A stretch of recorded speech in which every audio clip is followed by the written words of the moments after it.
نو چې کوم خلق د سوال نه کبر کوي د الله نه غوښتنه نه کوي نه غواړي الله فرمایي خوار او ذلیله به جهنم کې داخل کم نو هر وخت مسلمان له پکار دی چې د الله په دربار کې لاسونه پورته کړي او خپل حاجتونه ته وغواړي که څوک بیماری د بیماری جوړول ته وغواړي که چاته تکلیفي نو مشکلات ختمول ته وغواړي که د چا خوشحالي پکاري د چا بل څه خشه پکاري نو پکار دی مسلمان له چې دا ټول د لوی الله نه وغواړي دعا داسې یو څیز دی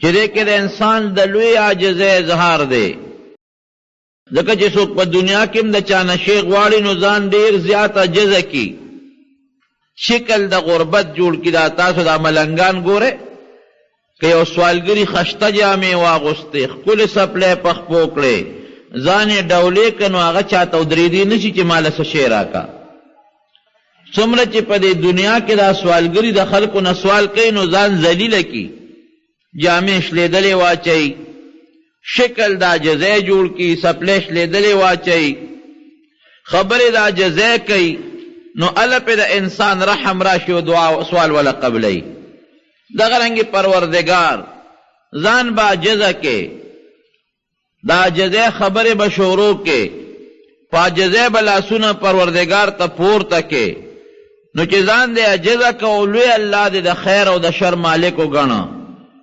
الله ذوالجلال دې د دنیا او د آخرت مالک وګڼه او ته ته سوال کوې نو د دې نه غټ عبادت ګورې رونو بل نشته دی خو سوال دپاره څه خپلې طریقې دي زموږ عام انسانان وایي یاره مونږ وی د الله نه سوال کوو زمونږ سوال نه قبلیږي مونږ دعا کوو زمونږ دعا نه قبلیږي دا یاد وساتئ ګورئ د دعا خپلې طریقې دي چې هغه طریقه د استعمال کړه نو هله به قبلیږي اوس که یو سړی مثلا جام راوالي او په دې ځمکه پورې مږي یاره وی زما د جام کې خواړه اوبه رانلې نو دا سړی قمقل دی د ځمکې نه څوک اوبه خو په جام نه راګرئ خاورې به ترې ګرئ یا که یو سړی چاړه راوالي او په اوسپنه باندې کېږي یا ده که دا چاړه خواړو پرې کول نه کوي نو ته وایې لکه چاړه خو دی له نه ده چې ته پې اوسپنې پرې کوې په چاړه خو به ته لرګي یا ګنې یا مولی ټیپر پرې کوې د هر شي دپاره خپل سامان دی دارنګې د دعا دپاره خپل اسباب دی او خپل طریقې کار دی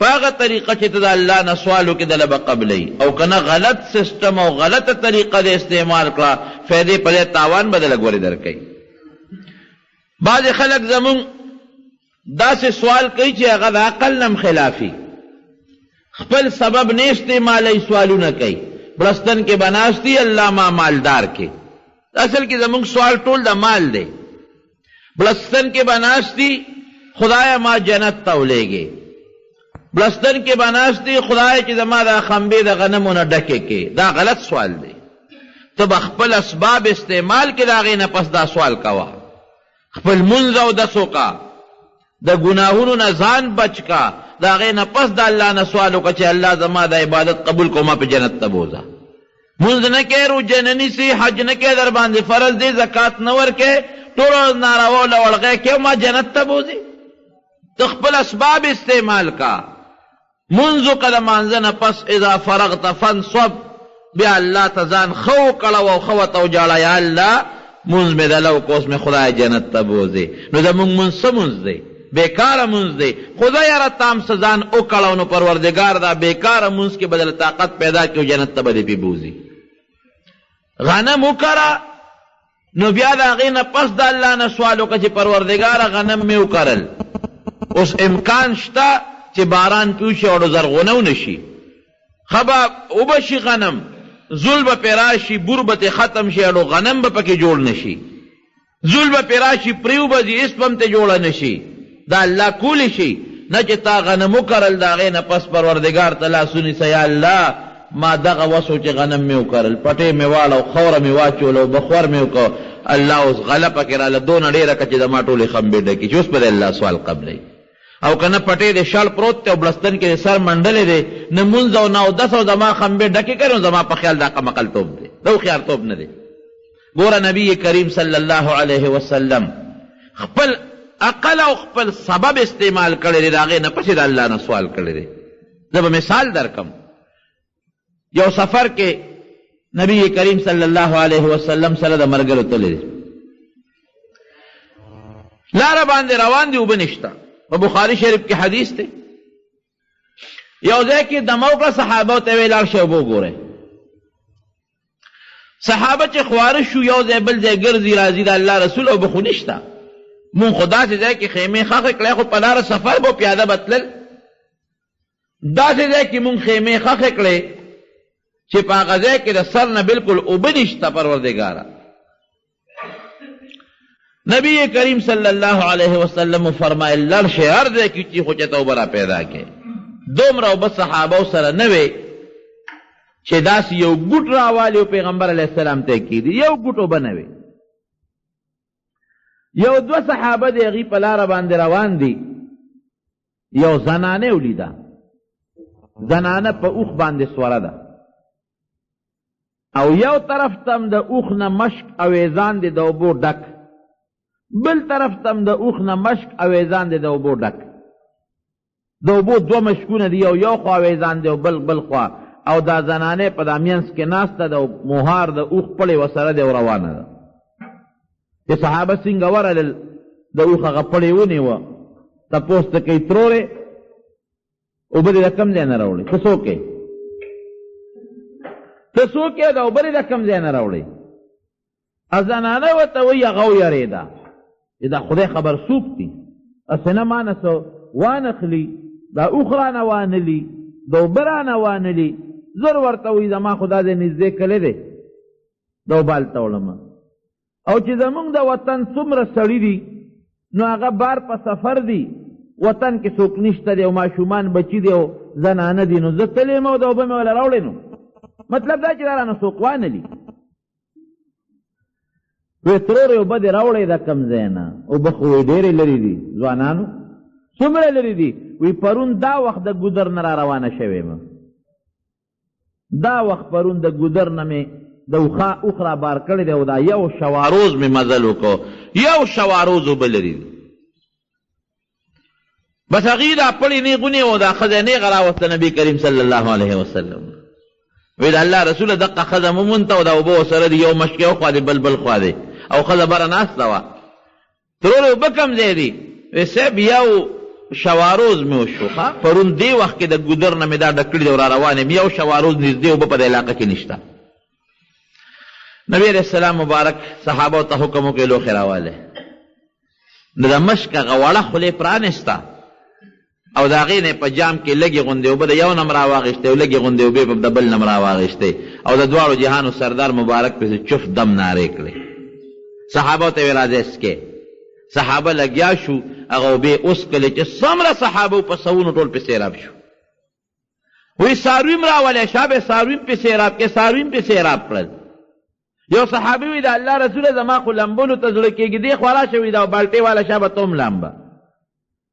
که چا لمبل هغې هم لمبل، په سوونو صحابه هم څکلې، څاروي م پکې سیراب کړل او هغه جام کې اوبه همغسې پاتې شوې. او ښځې ته نبي علیه السلام فرمایي وی ګوره ترورې یا خورې، وی ستا اوبه ګورې مونږ کمې نه کړې ښه، وګوره اوبه دې مشکونه دې وګوره چې مشکونه دې سینګو نو همغسې دي که نه مونږ د نه اوبه کمې کړې دي؟ وی نه، وی زما مشکونو کې چې څومره اوبه وې د هغې نه پکې اوس راته زیاتې معلومیږي.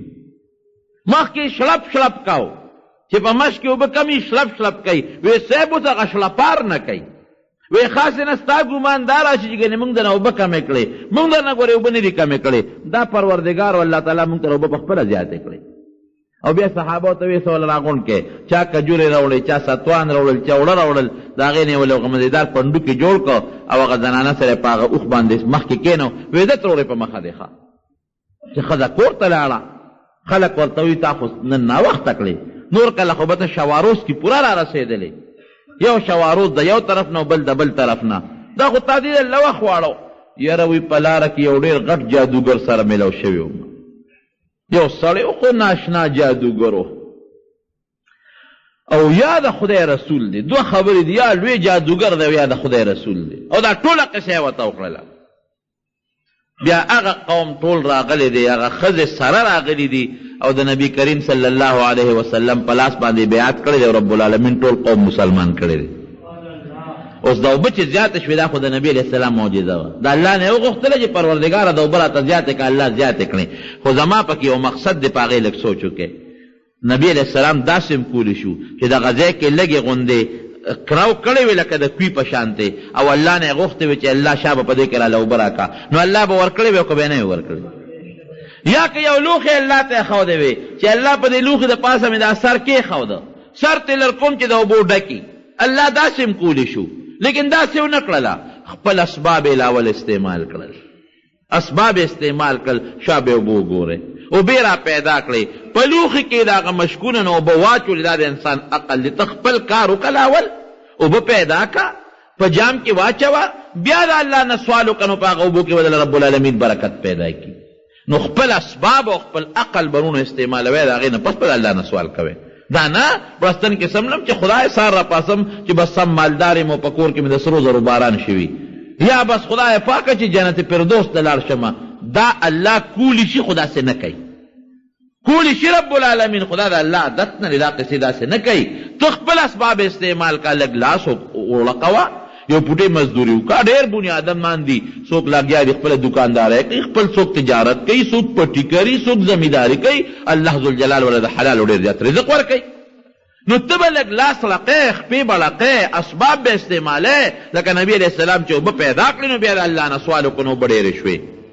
د خندق مقام د غزوې خندق، یو صحابي د حضرت ابو طلحه رضی الله عنه چې راغی پیغمبر علیه السلام ته وکتل، نو نبی علیه السلام مبارک په دې خېټه باندې ګرد او غبار الوتې دی، او د لوګي دا چې سړی اوږي د دې مخ نه پته لګي چې دا اوږي دی، د دې مخ مبارک نه د دې اندازې نه داسې معلومېدله چې نبی علیه السلام اوږي دی. دا صحابي لال کور ته بیبي ته وایي چې یاره نبی علیه السلام مې اوږي ولید او ټینګ نه شوم ښځې، ځکه صحابو چې دا پیغمبر علیه السلام لوږه برداشت کولی شوه، ټینګ نه شوم رالمه، د خوراک څه شته چې نبی علیه السلام راولم، ډېر زیات اوږې دی، څو ورځونه اوږې دی. بیبي ورته وایي چې یاره نور خو څه نشته، خو یو 2-3 کیلو اوربشي دي او دغه راکوټې غوندې ګډوړکی ده، بچې دي، بچې لکه غټه ګډه نه ده، د ګډې بچې دي، پوټې نه، تاسو ورته اوری وایه که څه ورته وایه، دغه پوټې غوندې ګډوړکی ده. وی ښه داسې وکړه، دې خوا که چې زه دا ګډوړکی لاله کړم او ته دا اوړه په میچن باندې دا اوربشې میده کړه، نو زه نبي علیه السلام راولمه چې د نبي علیه السلام هغه لوږه الله ختمه کړي او ډوډۍ وخوري. دې زر چاړی تېره کړله او هغه پوټینۍ ګډوړکی لاله کړه او لګیا یې د هغې نه څرمنه ویستله او بیا د هغې هغه غوښې ټوټې ټوټې کړه او په کټوی کې واچوله. ښځې ته وایي شابه دا باندې کړه او ښځې لګیا وه هغه اوربشې میچن کړې، د هغې نه اوړه جوړ کړل او لګیا د هغه غږي. نو چې دې کله را روان شو نو ښځې ورته اواز وکړو، وی دې خوا راشه سړي، وی څو کسه به راولې، وی ښځې څو کسه به په دې ماړه شي، وی بس یو نبي علیه السلام که یا ورسره 15 کسه که او یا 4، هسې نه ګورې زیات رانه ولې. او پیغمبر علیه السلام ته پټ الو وایه، ګورې نبي علیه السلام سخي دی ډېر زیات، که دا دې ورته و چې موږ دله ډوډۍ کړې ده نو ځان سره به ډېر زیات صحابه راولي، نو بیا به وشرمېږو، رسوا به شو، دومره خو څه شي نشته. نو پټ نبی علیہ السلام پوه کا سا په عربی کې تقریبا 3.5 کیلو دي، چې دغه سې 3.5 کیلو اوربشي دي، راکوټې ګډوړکی هم د لاله کړې ده د الله رسوله، ځان سره یو 4-5 ملګري راوله چې ستاسو کار به پیو چې ګوره د زیاتو کار پې نه کړي. راغی نبی کریم صلی الله علیه وسلم یې ځان لکه د الله رسول غوږ کې درته پټه خبره کړه. څه ابو طلحه وی چې لاړمه او تا باندې مې صاحب د لوږې اثر ولیده، نو کور کې یو وړه غوندې ګډوړکی و هغه مې لاله کړه پوټې نه، او ښځې مې اوربشي یو 3.5 کیلو دی هغې اوړه کړلې او د هغې نه اوړه واغږل. نو تاله رالمه ځان سره یو 4-5 کسان ملګري کا چې مونږ کره ډوډۍ خورې، ته د لوږې اثر مې در باندې ولیده. نبي علیه السلام مبارک وی اوهو دا خو ډېر شی دی، دا تا چې څومره اوړه یاد کړل دا خو ډېر شی دی او دا خو بلا غوښه ده، زه ورشه داسې وکړه ښځې ته دې ووایه چې کټوی د اور نه نه کوزئ، زه درځم په خپله به راکوزوم. او ښځې ته دې ووایه چې ځان له د تنور د ډوډۍ د پخولو دپاره بله ښځه هم ګاونډی راوغواړي. بله ګاونډی دی موږ غواړي چې ورسره ډوډۍ پخه کړي، زه یو تنور بل کې زه درغلم، خو کټوی به بې زمانه نه کوزوي. او خندق غزوه خندق کې چې څومره مجاهدین دي صحابه دي هغې ته اعلان وکړو چې خلکه دا رښتیا حضرت جابر رضی الله عنه خلکه جابر ډوډۍ کړې ده او شابه چې څومره یې نو ټول راشه د هغه میلمانه یې. دې په منډه منډه کور ته لاړ، بیبي ته وایي چې ښځې نبي علیه السلام خو ځان سره چې څومره هغه سوونه صحابو ټول را روان کړل. وی تا ورته ال ویلی دی؟ وی ما خو ورته ال وی ده چې ال دې ورته ویلی دی اوس نبي علیه السلام پوه شه کار یې پوه شه چې موږ ملامته نه یو. چې څنګه نبی کریم صلی الله علیه وسلم راغی وی کټوی په خپل لاس مبارک را کوزه کړه او یو غټه کاسه وه لوښې چې په هغې به 10-15 کسان کې ناستېدل. غټه کاسه دا زمونږ په دې وطن کې د بټیارانو سره د دیګ نه پکې دا روجې راچوي نو د هغې نه بیا په غرو کې تقسیموي. داسې یو غټ لوښې به عربو خو به یو ځای ډوډۍ خوړه. هغه لوښې مې راواغېشته وي نبي علیه السلام مبارک کټوی راواغېشته او ډوډۍ د تنور نه به را نوړېدلې او په خپلو لاسو مبارکو په هغې کې چورې کوله او په کاسه باندې هغه خوروا به د کټوی نه راغېشته سره د غوښې او په هغه ډوډۍ د پاسه به یې چوله او یې راځئ صحابو ته یې ویې شا به یې خورئ او لاول چې کټوی څنګه نبي علیه السلام راغېشتله نو دعا یې وکړه د رب العالمین نه او خپلې مبارکې لاړې پکې امتو کړلې. لاړې مبارکې په کټوی کې واچولې. ګوره صحابه داسې مبارک خلق دی چې د هغوی خېټې ته هغه ترکاري تلې ده چې په کومو کې د دواړو جهانو د مبارک سردار لاړې ګورې پرتې دي. لاړې پکې وتوکلې د الله نه دعا وغوښتله چې یا الله په دې کې برکت واچوه او چې کوم وړونو په هغې باندې دم چف که خپلې مبارکې لاړې پې توکړې او د پروردګار نه دعا وغوښتله هغه ډوډۍ به یې په خپلو لاسو چورې کوله او په کاسه باندې به یې د کټوی نه غوښه او خوروا راغېشته د پاسه به یې پیچوله. صحابو به خوړله ویې ځې او ستاسو ځای نور دی راځي. بیا به یې نوره ډوډۍ چوري کړله او د کټوی نه به یې په کاسه خوروا او غوښه واغېشته د پاسه به یې پرې واچوله. هغه صحابه کرام تقریبا خدای مې دې نه خطا کوي 1400 صحابه کرام پروردګار ټول په هغه ډوډۍ باندې ماړه کړل. ټول د هغه صحابي نه تپوس کوي څومره وی وایي زمونږ خو دغه 1400 خو که مونږ 100,000 نو پرې مړېدو. او چې کله نبي علیه السلام سره صحابه واپس کېده نو وی کټوی چې مو وکته او مغسې ډکه پرته وه یو ساس کې پکې کم نو او تنور مغسې ډوډۍ راغورځولې یو ډوډۍ پکې کمه نه وه. دا خو د نبی کریم صلی الله علیه وسلم معجزه ده. لیکن تاسو ورونو په دې سوچو کې پیغمبر علیه السلام مبارک که دا سوال د هغه غزوه خندق د هغه خندق په غاړه د الله نه کړی وی چې الله تشه کټوی مې کېښوده چې سر ته لړ کړم چې ډکي نو الله به دا دعا قبلوله که به نه قبلوله. که دا یې الله نه سوال کړی وی چې الله صادر مې خور که او چې دا صادر اوچت کم چې لاندې را ډوډونه ډکي هم به الله داسې کول. لیکن هغه خپل د عقل او د سبب استعمال د دواړو جهانو مبارک سردار ګورې مخکې نه وکوته.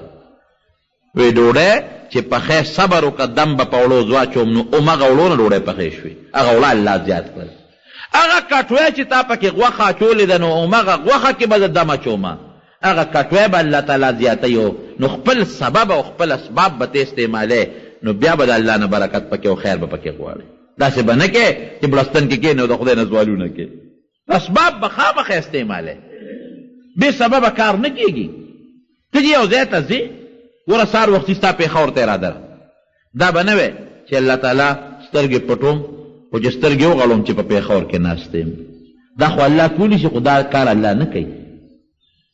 دا به وی چې الله ښار ته ځم ګاډې راته ښه پېښ کا د اکسیډنټ نه مې بچ کا او زر په خیر او په اسانتیا مې پېښور ته ورسوه نو چې راشي الله به د زر ګاډی هم درکړي سیټ به هم درته برابر کړي ګاډی به دې زر هم ورسي او په آرام به خپل ځای ته ورسې. ته به د خپل عقل نه کار اخلي خپل سبب به استعمالوې د هغې نه پس به د رب العالمین نه سوال او دعا کوي.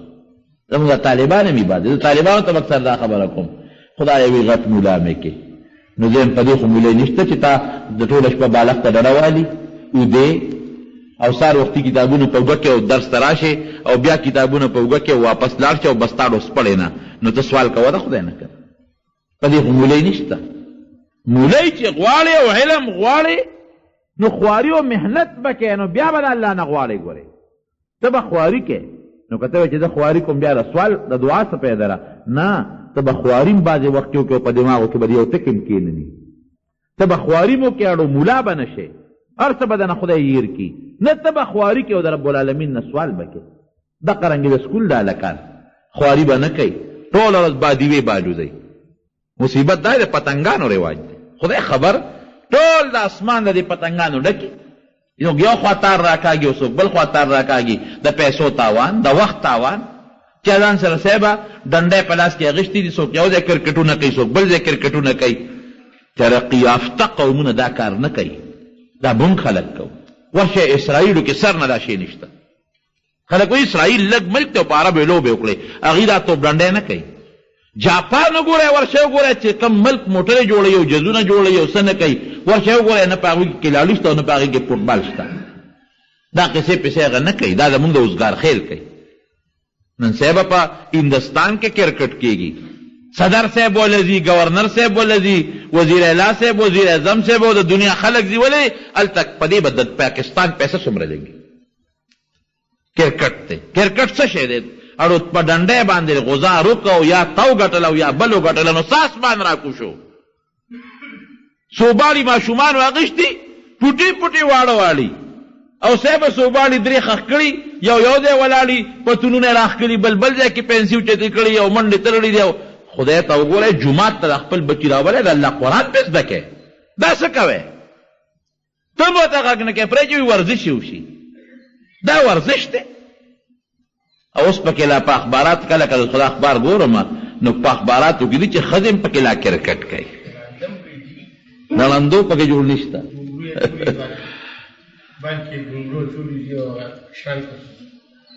دا پکې لا بیله. بشیر جان وایي چې ړاندم کرکټ کوي. نو کرکټ څنګه کوي؟ وي په بال کې ګونګړو اچولي، هغه شور پسې منډه وایي. دې هم جوړ دا لوبه کوي. ښځې هم صاحبه کرکټیانې شوې. دا عجیبه ده، موږ ملک دی. سړي کرکټ نو ښځې کرکټ، ښځې بالونه کوي، ښځې منډې وایي، سړي ورته ناست دي، وزیران ورته ناست دي، بادشاهان ورته ناست دي، او صاحب هغه بربند لغل. دا قوم وایي مړه مسلمان دی، وایي خدای پاک رانیولی دی، وایي کافر خدای نه رانیسي. او دا ولې دا فلسطین تباه شو، دا ولې پلانکې ملک تباه شو، پلانکې ملک تباه شو. تباه کېږي به نه؟ هلکان ته ګیر چاپېره په ګراونډ کې ناست دي او جینکۍ بربنډې منډې وایي په بالونو پسې. خدای چې دا قوم نه تباه کوي نو څوک به تباه کوي؟ تاسو ورشئ وګورئ. عراق دی موږ پې خفه یو، بلکل پې خفه یو په مسلمان باندې. امریکا ظلم کوي، پروردګار د امریکا تس نس کړي، خدای دې تباه کړي. او د عراق د مسلمان دی الله مرسته وکړي. لیکن تاسو د عراق پته لګي چې په عراق کې څومره بحاشي به و؟ زنانو لوپټې به نه په سرولې، بلکل په لوپټې به نه په سرولې. سړو غوندې په کوټونو په پینټونو کې به ګرځېدې. تاسو ورشئ، د عبدالقادر جیلاني رحمت الله علیه قبر دی په عراق کې. خلک وایي یاره وایي د عبدالقادر جیلاني صاحب پیرانو پیر صاحب قبر دی او بیا هم پې بمبارۍ کېږي. د دې پیرانو پیر صاحب او د عبدالقادر جیلاني صاحب د قبر سره خلکو څومره ظلم کو، طوافونه به یې ته کول لکه د بیت الله. دغې عراقیانو به د عبدالقادر جیلاني رحمت الله علیه قبر ته سجدې کولې. سجده به خدای ته کوې که بنده ته به کوې؟ د امام ابو حنیفه رحمت الله علیه قبر دی، پکې یقین وکړه. ما ته چې شمدید خلکو ویلي دي، وایي طوافونه به دې لکه بیت الله کېدل، سجدې به ورته باقاعده کېدې، بربنډې ښځې به پکې ګرځېدې. الله رونیول. موږ هم چې د یو انسان د بچي او د پردي جګړه شي، نو هوښیار سړی پردي بچی نه وي، کم بچی وي؟ خپل وي. الله کافر نه وي، کافر لخوا هم جهنم شته، د هغه د قبر عذاب شته، د هغه د زنکدن شته، د هغه د حشر شته، د هغه جهنم. هغه بدبخته و چې سترګې پټې شوې بیړی یې غرقه ده، تباه دی. مسلمان له خو جنت دی، دلته وله زور ورکړي ټکی یې پرېږدي نه. او وګوره اوس د خپل ملک پاکستان ته دې مو ګوره کوم حالت روان دی، بربنډتوب روان دی. ټي ویګانو ته دې وګوره، دغه کیبل نیټورک دی که څه شی دی هغې ته دې وګوره، فحاشۍ ته وګوره. الله دې رحم وکړي. بس دا دعا کوئ چې خدای پاک موږ د فحاشۍ او بدعملۍ نه وساتي. قسم دی الله به در سره وګورئ په هره موقع ګزاره وکړي او کوي به در سره. خو فحاشۍ بې غیرتوب د الله نه دی خوښ. کله چې مسلمان بې غیرته شو بیا وایي بې غیرتوب یې نه دی. حاجي محمد امین صاحب د خدای وبخښي هغه به وی الله غیرتي دی او غیرتي خوښي او دا ټیکم ده حدیث پاک کې راځي چې د الله نه زیات غیرتي بل څوک نشته چې مسلمان کله غیرتي وي الله ورسره امداد کوي خو چې مسلمان کله بې غیرته شو خور لور چې بار ګرځي بربنډ نه دا بې غیرتوب دی که نه دغه مسلمان بیا الله ذلیله کوي دا رسوا کوي دا خوارۍ بیا. نو خبرې مې دې پورې کوله چې دا لوبې ټوقې او دا کرکټې مرکټې او دا ډنډۍ منډۍ دا پرېږدی په دې بچو دا منې کې دا بادیوي مادیوي او دا قصې پسې چې دا ماشومان ټول ورځ منډې تړلې وایي دې وایي دا خپل بچي او دا خپلې قصې پسې بندې کې دا خپل بچي راولې جومات ته د خدای قرآن پې زده کې مونځ ته او دروې ته چې مانځله چې ځان سره په خپله جومات ته بوځه دا بچي ځان سره بلد که جومات ته د دې علت غلطونو دا خپل ماشومان بچي واړوې. نو خبره مې دې پورې کوله چې د نبی کریم صلی الله علیه وسلم او نو هغه ډوډۍ کې الله تعالی برکت پیدا کو هغه سبب مې دې پورې خبره کوله چې هغه خپل اسباب استعمال کړل اسباب استعمال کو د الله نه بیا دعا وغواړه. دا مې دې پورې وی چې بعضې زمونږ د سکول لا واړه سوال به کوي د الله نه چې ما په امتحان کې پاس کې او کامیاب ټولو به بادي وخېږي نه ته لږ غوندې کور کېنه را بچې د کېنوه چې لږ خپل هغه مطالعه وکړي خپل کتاب وګوري خپل سټډي وکړي نو بیا د الله نه سوال وکړه نو رب العالمین به د سوال او دعا قبوله کړي. نو اسباب به ګورې رونو خامخا استعمالوي. حضرت مقداد رضی الله عنه فرمایي وي نبي علیه السلام زه مقرر کړم د صدقې چې کوم څاروي نو وی ما ته وی چې دا څاروي ماسخوتن لشه او چې کوم دا مسکینان فقیران دي په دویم پیس کا او چې لږ غوندې پاتې شو نو ماله مېږده وی ما به هر ماښام ګډه چیلې ولشلې چې کوم به مسکینان فقیرانو په هغې به مې وسکلې او بیا به مې لږ غوندې د دواړو جهانو مبارک سردار ته پرېښودل نو چې نبي علیه السلام ماسخوتن مونځ به وکړه رابغې نپی به مې وله ورکړ. یو ځل وی نبي علیه السلام ډېر زیات تاخیر وکړه ناوخته شو وی ما دا ګمان وکړو چې چا به ډوډۍ له دعوت له به وتلي وی هغه لږ پی پاتې و هغه مې وسکل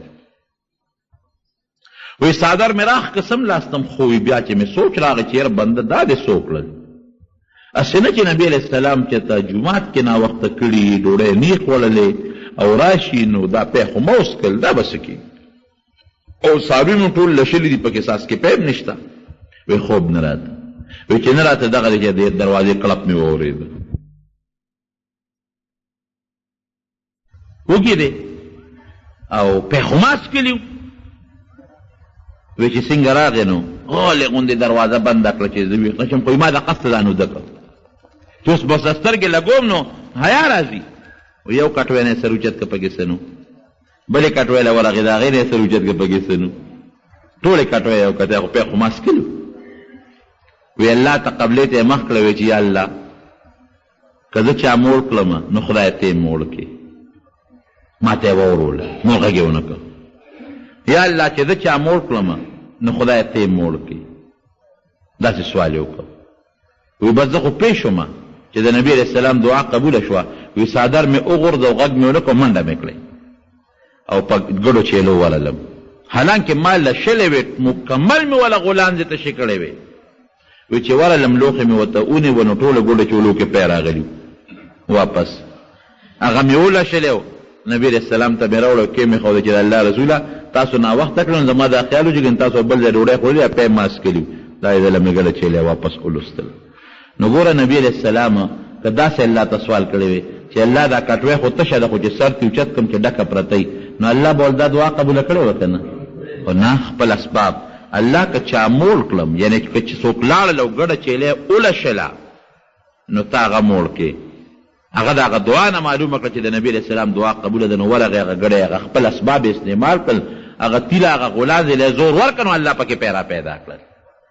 د دعا رونو یوه طریقه دا ده ګورې خپل اسباب د استعمالوي زما دوا نه قبلېږي څه به قبوله شي ته خپل اسباب استعمال کړه د اسبابو نه پسم ګوره چې سړی ناجوړه شي علاج به کوي دا سبب شو دم درود به کوي دا سبب شو خیرات به کوي 3 کاره به کوي چې بنده ناجوړه شي څو کاره به کوي 3 یو به علاج کوي که ډاکټري او حکیمي علاج سنت نبی علیه السلام په خپله کړی دویم به صدقه ورکوي ګورئ صدقه ترد البلا مصیبت ختموي او دریم دم درود نبی علیہ السلام په خپلو نوسو دمونه چولی دي دا 3 کاله به کوئ دا ستا اسباب شو لیکن بعضې وخت به دم هم استعمال کې خیرات به مو کې دارو ډاکټر به هم استعمال کې بیماري به درو جوړم نشي داسې ده که نه ده نو ته دا خپل اسباب استعمال کا او بیا الله ته کښېنه سوال مو که چې یا الله زما دا بیمار جوړ کړي زما خو دغه وس و چې دا خپل سبب مې استعمال کړ د دې سبب د استعمالولو نه پس پروردګاره جوړول د دې سبب کار نه دی د ډاکټر کار نه دی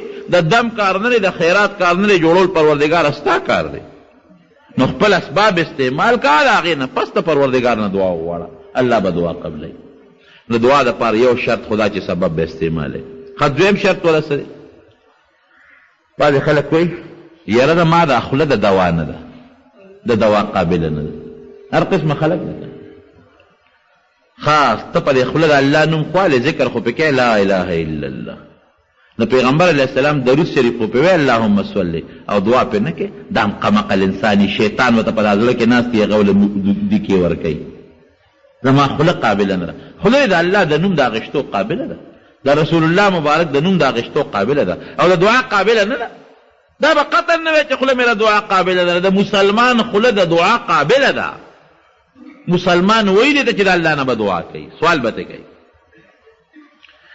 بیا چې دعا د الله نه کې نو د زړه نه به کوې ګورې داسې به هم نه کوې لکه زمونږ د پښتنو دواګانې چې سلام وګرځو او لاس پورته کړو د الله نه دعا کوو خدای شته که چاته هم پته چې څه مې ووایي بس یو پټۍ هم جوړه کړې ده یو دوړه هم یاده کړې ده الله مو بخې مور او پلار مې وبخې پلان کې وبخې پلان کې وبخې پلان کې وبخې پلان کې وبخې لکې د نور څه وي او په خوله د بل څه دي دا دعا نه قبلېږي ان الله لا يقبل عن قلب لاهٍ غافل نبی علیہ السلام فرمایي چې کوم زړه کې دوا نی پرته زړه غافله دی د دغې زړه دعا رب العالمین لو قبلینه بلکې یو بل حدیث پاک کې راځي چې دا دعا ځي اسمان ته الله ته خیږي نو چې الله ته ورسېږي او زړه غافل او زړه کې دوا نه وه نو الله فرشتو ته وي په دې مخې ورته واپس ورغورځوي چې زما دعا قبوله نه شوه مونځ کوم دوا مې نه قبلېږي نو ته دوا د زړه نه وکړه چې پروردګار قبلوي که نه قبلوي ته وجاړه لږ الله ته د زړه نه د حضور نه دعا وکړه الله ته دعا به دې قبلېږي او که نه دې غافلی بیا دعا نه قبلېږي ښه ناروا دعا به هم نه کې غلط سوال به نه کې ناجایز او ناروا بعضې خلک ناروا او ناجایز دعاګانې کوي نه چې ناروا او ناجایز دعا دې وکړه نو په هغې الله خفه کېږي ګورې خوشحالېږي پرې نه د نه قبلېدو په ځای د لږ ورې د هغې الله د قبلېدو په ځای د الله هغه سزا درکوي د ګناه او د ناروا سوال به نه کې هسې نه چې د شپې دې پردي کنډر ته نیت کړي دا چې 2 رکعته نفل وکړي چې خدایه ورلم پرې خو چې ډکو منګولو سره واپس راشم دا قصه به نه کوي یا نور ناروا د هلکان اکثر د ناروا سوالونه کوي دا به بلکل نه کوي هغه سوال به کوي چې د شریعت مطابق جایز وي حضرت موسی علیه السلام ته یو امتي راغی ورته کېناسته یاره وایي ما یو دعا د الله نه غواړه چې راله قبوله کړي نو موسی علیه السلام به الله سره داسې مناجات پټ راز و نیاز کو څه دعا وی دا دعا راله د الله نه وغواړه چې زما متعلق سبا بل ورځ څه کېږي چې ما په الله مخکې خبره د هغه مطلب دا چې زه یو تجارت کوم نو چې ما ته پته چې په دې کې مې ګټه ده نو علم به او که راته پته چې تاوان مې دی نو نه بالم موسی علیه السلام الله ته الله پاک وایي چې دا دعا دې کې خیر نشته و دا دې نه غواړم سړي ته وایي چې الله په دې دعا خفه کېږي دې کې خیر نشته او سړي ته خو ظاهر کې دا دی چې پکې خیر خو ماته شته وی نه بس ماله به دا دعا د الله نه غواړئ اوس ګوره مونږ ته به یو شی خیر ښکاري هغه به شر اسان تحبو شیئا وهو شر لکم تا ته به یو شی شر ښکاري اسان تکرهو شیئا وهو خیر لکم تا به الله هغه خیر په خیر او په شر خو زه نه پوهېږم الله پې پوهېږي دته خو ظاهر کې دا دعا خیر ښکارېده چې زما متعلق کوم شي د ګټې بس هغه به غواړم او چې د تاوان یې نه به غواړم ولې ما ته به پته مخکې نه لګي موسی علیه السلام الله ته سوال وکړي پروردګار بس قبول کوله الله وی ښه ډېره ښه چې څو ورځې تېرې شوې اصلي ته خو یې زیری ورکړو زه ستا متعلق چې څه رستو کېږي 2 میاشت پس اب ته به پې مخکې خبرېږي بل ورته پته ولګېدله چې زما یو اس دی وغمري دعا به قبوله وه. بویې ته هغه اس میلې ته منډی ته وخرڅې راغی ډېر زیات خوشحاله و. حضرت موسی علیه السلام ته کېناست وی صاحب تا خو چې په دې دوا کې خیر نشته ما ته پکې څونه خیر ورسېده که دا دوا مې نه وه قبوله نو اس به مې مړو زه به ترې نوم خبر بلا تاوان به مې شوی دوا مې قبوله شوه پته راته ولګېده چې اس دې مري زر مې خرڅ کړ پیسې مې جاج صاحب نغدې کړ. موسی علیه السلام هم حیران شو چې څو ورځې تېرې شوې بیا ورته پته ولګېده چې زما یو غلام دی یو مرئي دی هغه مري نو زر یې هغه مرئي هم بوته میلې ته خرڅې کړ. راغې پیسې یې نغدې کړي دي لاس کې یې نیولي دي موسی علیه السلام ته وګوره که نه پکې خیر و که شر که دا دعا نه وه قبوله پرون به مې مرئي مړو اس مړو نن به مې مرئي مړو دا دې پته راته ولګېده نو پرون مې اس خرڅ که پیسې مې نغدې شوې نن مې مرئي خرڅ که پیسې مې نغدې شوې اوس به چې امري نمري دی چې اوس ورځې تېرې شو نو دا پته ورته ولګېده چې اوس به ته مرې مرګ دې په سر پروت دی. نو دا شکر دی چې خدای پاک زمونږ نه ګورې دا مرګ پټ ساتلی دی.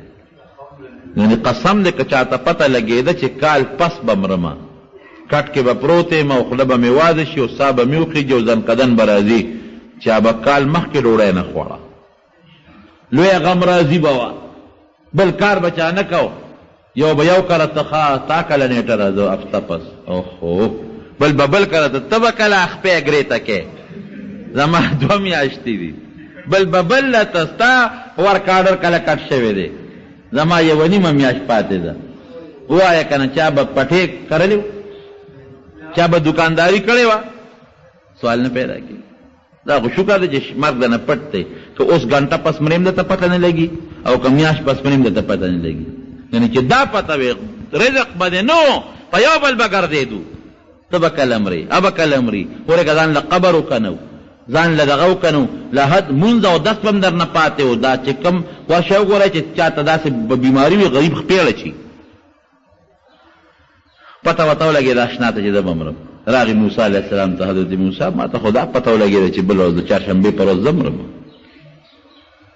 الله خدای ته سوال کوئ بس خله چې مرې که نه زه اوس څه وکړم وی نه که نه الله ته سوال وکړه چې زما نیټه رسته کړي. موسی علیه السلام رب العالمین ته رجوع کړه زما امتی خو الله په لوی غم کې پروت دی ورته دا پته لګېدله چې بل ورځ مري الله رحم پې وکوې نه ما ورته نه ولي چې په دې سوال کې خیر نشته. وی مونږ چې د انسان ده داسې یو غلطي کړې وه چې هغه تکلیف د ده په دې سر را روانو یو انسان یو غلطه وکړي نو هغه غم هغه مرګ مونږ د ده په سر یو تکلیف ورچو نو بیا پې زمونږ رحم راشي چې راشه دا تکلیف په دې سر وله نه ورچو چرګ به وله مړ کړو اس به وله مړ کړو غوی به وله مړ کړو ګډ به وله مړ کړو لږ به ودرده دا مړه ډېره ده د ده په سر تکلیف را روانو چې په سر یې تکلیف را روانو نو مونږ هغه تکلیف دې ته بچ کړ حالانکې پکار دا وه چې دیم وجلې وې رحم هم پرې راغې دیم ته بچ کړ نو هغه تکلیف د ده مونږ په اس ورغورځو چې د اس به وله مړ کړو لږ به ودرېږي نو دا مړه ډېره ده نو ده خو اس خرڅ که هغه تکلیف یې ونه لیده نو بیا هغه تکلیف په دې سر د پاسه راغی بیا پې دا مونږ رحم راغی چې زه یاره دا تکلیف په ده نه راولو دا مرئي به وله مړ کړو چې لږ یې ودرېدو مال به یې تاوان شي دا وله ډېره ده نو هغه مرئي یې خرڅ کړ نو هغه تکلیف د ده په سر د پاسه نه اوس اس شته نه یې غوا میخه شته نه یې مرئي شته دقه یو سړی پاتې دی ورته وایه چې لحد کې خپې دننه کوه به په بل ورځ به خامخا به مرئ ګوره ناجایز سوال یې کړی که دغه سوال یې نه وي قبول دا پته ورته نه وي لګېدلی چې اس مې مري نو اس به یې مړو د غم نه خو به دې خلاص وکړ ناجایز او ناروا سوال به نه کوي.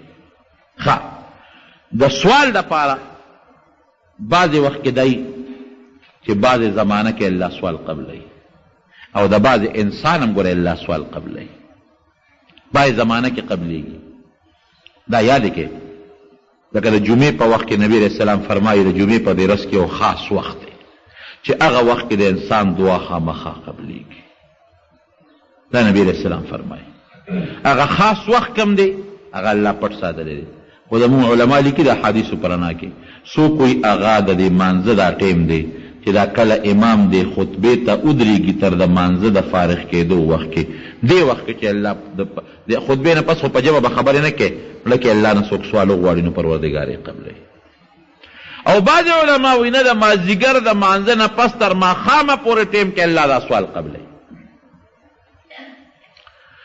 لیلۃ القدر په شپه الله دعا قبلوي. دا یو خاص وخت دی.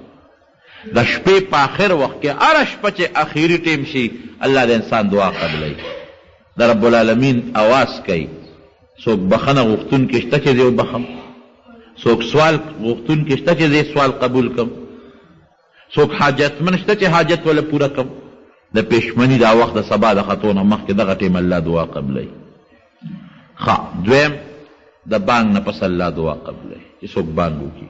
بلکې یو حدیث کې راځي الدعاء لا يرد بین الاذان والاقامه، د اذان او د اقامت په منځ کې دا د قبلېدو د سوال ټیم دی. دې وخت کې م الله دعا قبلې نه رد کېږي. ښه چې باران کله شروع شي، دا لومبې باران، دې وخت کې الله دعا قبلوي. ښه مسافر چې په سفر ځي، د سفر په حالت کې الله دعا قبلوي. ښه چې کوم انسان باندې ظلم وشي، مظلوم، د هغه دعا الله قبلوي. مجاهد چې کله جهاد په میدان کې ولاړي، د هغه دعا الله قبلوي. د نیک سړي الله دعا قبلوي. د نیک د پلار دعا الله د بچو دپاره قبلوي. مور ته ووایي چې دعا درته وکړي، د پلار او د مور دعا د بچو دپاره الله قبلوي. ګورئ نیک انسان ته ووایه چې ما ته دعا غواړه. بعض انسان څوک ورته وایي ما د خدای نه دعا غواړه، وایي ځان قابل که که نه، په خپله غواړه که نه. دا هم د ګناه خبره ده. نبی کریم صلی الله علیه وسلم حضرت عمر فاروق رضی الله عنه مکې مکرمې ته تلل. عمر فاروق نو نبی علیہ السلام د لاسه ونیو، ورسره د مدینې منورې نه بار ووت. نو پیغمبر علیہ السلام مبارک حضرت عمر ته فرمایي اخینا لا تنسانا فی دعائک، رور کېږ ورې مونږ په خپله دعا کې ير نه کې. نبی علیہ السلام حضرت عمر ته وایي مونږ په دعا کې ير نه کې. حالانکه پیغمبر علیہ السلام مستجاب الدعوات او په خپله دعا قبلېده.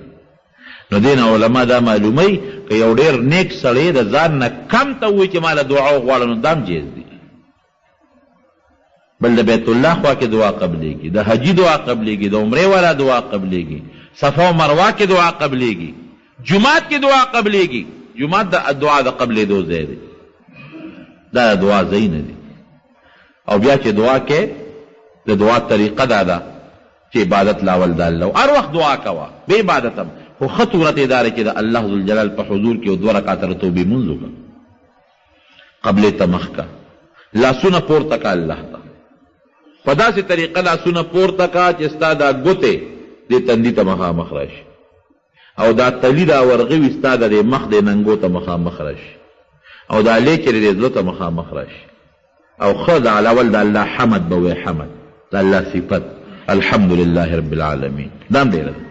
او بیا په نبی علیہ السلام درود شریف ووایه، او بیا د زړه نه الله ته دعا وغواړه، او په آخر کې بیا په پیغمبر علیہ السلام درود ووایه، نو الله به دا دعا قبوله کړي. ته به وایې یاره دا ټولې قصې مې کړي دي او بیا مې دعا نه قبلېږي، نو لږ ورسره ارام هم پرېږده. ښه د حرام خور سړي دعا هم ګورې الله نه قبلوي، حرام مال مه خوره. او بیا به هم ته وایې چې بیا مې هم نه قبلېږي، نو ما درته وختي وي چې موږ په خپل خیر او په شر نه پوهېږو. د دعا د قبلېدو مختلفې طریقې دي. کله چې ته څه وغواړې نو الله به دله همغه درکړي، او کله به الله دله درکړي خو څه موده پس، زر به پکې ستا فایده نی، څه موده پس به یې دله درکړي. کله به پکې ستا خیر نی، خیر بلکل به دې پکې خیر نی، نو الله به دله هغه ته خو نه پوهېږي، نو ابه دله الله نه قبلېږي، د هغې په ځای به دله الله بل بهتر شی درکړي. کله به په الله تا باندې یو مصیبت راځي، ته به ښه شی غواړې، الله وایي یاره دا شی دله فایدهمند نه دی، دا مصیبت نقصاني دی، د هغه په دعا به دله هغه شی در نه کړي، د هغې په ځای به دله رب العالمین هغه مصیبت ختم کړي. او کله به یې دله په دنیا کې اړو قبوله نه کړي، آخرت له به یې دله وساتي.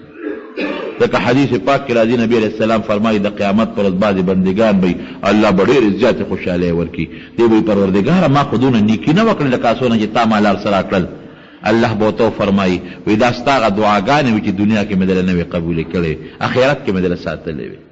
دی به وایي الله چې دنیا کې مې یو دعا هم نه وه قبوله، نو ښه به وه، اوس به مې ټوله آخرت کې قبولې وې. نو دا به نه وی چې سوال مه کوه نه قبلېږي، نه قبلېږي، خو د هغې مختلفې طریقې دي. یو ځای کې چې د ډېر پخوا ما تقریر کوو، عثمانزو مدرسه کې مې درس و، نو یو ځای ته تللی وم، د شپې تقریر مې کوو. یو مولانا صاحب و، هغه زمانه مخکې تقریر وکړو، و ډېر خشته تقریر یې وکړو. داسې مزیدار تقریر یې وکړو چې زه ورته داسې وپسخېدم. هغه تقریر کوي او زه په دې اړه کې ویم چې خدایه داسې علم خو معلم راکړي. ملا خو د علم وګیرو، یا خدایه اوس دې تقریر کوي خو داسې خشته ملا د ملا په تقریر په علم پوهېږي. ما وی الله داسې علم خو ماله راکړي. یا الله دا زه اوس د خدای نه سوال کوم، هغه لګیا یې تقریر کوي. یې تقریر نه کله اوزګار شو نو بیا ناستو چیمس کله نو ما هم ترې تپوس کو ته د کوم ځای یې هغه زه پېژندم ما نه پېژنم. نو بیا ما ته وایي چې یاره مولوي صاحب زما زړه کېږي زه درځم او تا سره مانځو مدرسه کې یو دوه درې کتاب وایم. نو ما ترې تپوس وکړم ولې تا علم نه دی کړی؟ نه وایي ما خو څه علم پوټې هم نه دی زده کړی، هسې یو کال مې مدرسه کې تېر کړی دی نور علم مې نه دی کړی. هلکه دا تا چې دا دومره ښه تقریر وکړو وایي دا صاحب د دې اردو دا کتابونه میتابونه کولم. نو هغه خبرې کولې چې هېڅکله ما وی خدای هغه سوال مې قبول مه کړې چې دا مخکې مې کړی چې مې مخکې کوم سوال وکړو چې خدای ګورې قبول یې راله اوس نه کې. اوس سړی په خیر او په شر نه پوهېږي که نه. هغه غریب ته د هغه څو تقریره یاد کړي او ته یاد و. زمونږ هم څه علم نشته طالبان یو. خو خبره مې دې پورې کوده چې بعضې وخت کې انسان په خپل خیر او په خپل شر ګورې نه پوهېږي. ته به د خدای نه یو سوال کوې چې دې کې زما خیر دی، هغې کې به خیر نه او به د الله په بله طریقه قبول کړي. د هغې په ځای به د بل خیر در کړي، د ګناه نه به دې پې وساتي، د مصیبت نه به دې پې وساتي، آخرت کې به یې دله قبول کړي. نو د رب العالمین نه دعا خامخا غواړئ. الله په دعا خوشحالېږي. لاس ورته پورته کړئ، وجاړئ الله ته ورته سوال وکړئ، وجاړئ ورته. یقینا زمونږ د خیر او د شر مالک څوک دی؟ الله دی. زمونږ د عزت او د ذلت مالک څوک دی؟ الله دی. زمونږ د بیماری او د صحت مالک څوک دی؟ الله دی. زمونږ د مال او د دولت مالک څوک دی؟ الله دی. هر خیر چې غواړو الله نه به غواړو، هر شر نه چې پناه غواړو د الله په ذات باندې به غواړو. هېڅوک شر ان یمسسک الله بدر فلا کاشف له الا هو. الله چې څه مصیبت د الله نه غواړي بغیر د مصیبت دفع کول بغیر د رب د ذات نه بل څوک ته نه ګوري مصیبت نشي دفع کولی. وان یردک بخیر فلا راد لفضله. الله نه کله خیر غواړي او الله خیر درکوي، هېڅوک د هغې لار کې رکاوټ نشي جوړېدی. تا له هر یو تکلیف لرکوونکی الله، هر خیر درکوونکی الله، د هر مصیبت نه خلاصوونکی الله، هر وخت محتاج تا الله ته. بې د الله نه زما ستا یو کار نه پوره کېږي. نو ولې موږ دې خپل الله ته ونه جاړو؟ دغه الله ته جړا پکار ده. مخکې حمد، بیا درود شریف، بیا دعا او په آخر کې بیا درود شریف. څوک چې الله زموږ د ټولو دعاګانې قبول کړي. رب العالمین د مصایبو، تکلیفونو، د ذلتونو، د آفتونو نه په امن کې وساتي. یا الله چې څومره مریضان دي ته ورله شفا ورکړي. الله زموږ هغه دعاګانې چې زموږ پکې د دواړو جهانو خیر وي، پروردګار هغه دعاګانې راله قبول کړي. خدای هغه شرونه او فسادونه چې زموږ دپاره مقدر دي په تقدیر کې، خدای د هغه شرونو او فسادونو نه په امن کې وساتي. یا الله د کوم مسلمانانو منځ کې چې روانې دي هغه ورله په روغو بدله کړي. الله زمونږ اسپتالونو کورونو کې چې څومره مریضان دي ته ورله شفا ورکړي. خدای زمونږ د زړونو حسدونه بغضونه لرې کړي. الله د مسلمانانو اتفاق نصیب کړي. الله امریکایان او برطانیې والا او یهودیان خدای ته ورته اول هدایت نصیب کړي. هدایت په قسمت کې نه په خپل قهر تباه او برباد کړي. څومره مسلمانان دي الله اتفاق او اتحاد نصیب کړي. څوک مردگان محمد عمر کاکا وفات شو هغه ته هم دعا وکړي چې الله مغفرت نصیب کړي.